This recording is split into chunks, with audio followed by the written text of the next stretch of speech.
আচ্ছা, আজকে আমরা যেটা শিখবো সেটা হচ্ছে ভগ্নাংশের অংশ। ভগ্নাংশের অংশ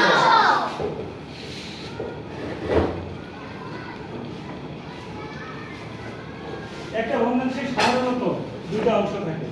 আমরা যেটা জানবো আজকে যে ভগ্নাংশের একটা উপরের অংশ একটা নিচের অংশ থাকে।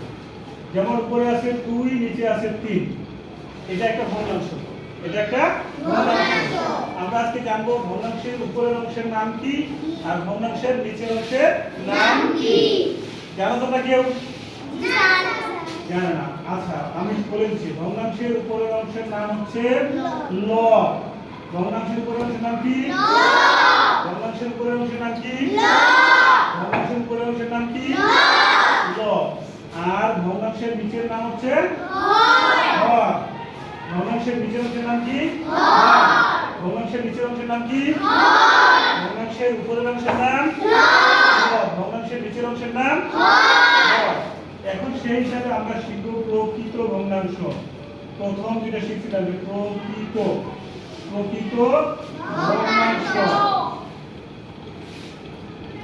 প্রকৃত ভগ্নাংশ আমরা প্রকৃত ভগ্নাংশ কিভাবে চিনব? প্রকৃত ভগ্নাংশ চিনতে গেলে আমাকে খেয়াল রাখতে হবে ভগ্নাংশের লব সবসময় ছোট হবে। লব সবসময় কি হবে? ছোট হবে। লব ছোট আর হর হবে বড়। হর হবে বড়।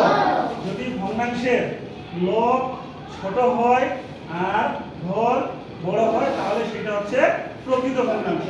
অর্থাৎ আমরা সহজভাবে বলতে পারি যদি ভগ্নাংশের উপরের অংশটা ছোট হয় নিচের অংশটা বড় হয় তাহলেই সেটা প্রকৃত ভগ্নাংশ। তাহলে সেটা প্রকৃত ভগ্নাংশ। আচ্ছা বলো দেখি, নিচে লিখলাম 5, উপরে লিখলাম 3, এটা কি হতে পারে? প্রকৃত ভগ্নাংশ। কারণ নিচে যে হর আছে, নিচে যে হর আছে হর হচ্ছে বড় আর উপরে লব যে আছে লব হচ্ছে ছোট। তাহলে আমরা জানি যদি লব ছোট হয় হর যদি বড় হয় তাহলে সেটা হবে প্রকৃত ভগ্নাংশ। তাহলে সেটা কি হবে? প্রকৃত ভগ্নাংশ। আমি আরেকটু তোমাদেরকে ক্লিয়ার করে দিচ্ছি, ভালো করে শুনে নাও। আমার সহজ ভাষায় বাংলা ভাষায় আমরা বড় ছোট খুব ভালো করে জানি না? কোনটা বড় কোনটা ছোট কোনটা বড় এটা আমরা জানি, তাই না? আমরা সবসময় মনে রাখবো ভগ্নাংশের উপরের অংশটা যদি ছোট হয় আর নিচের অংশটা যদি বড় হয়, ভগ্নাংশের উপরের অংশটা যদি ছোট হয় আর নিচের অংশটা যদি বড় হয় তাহলে সেটা হবে কি ভগ্নাংশ?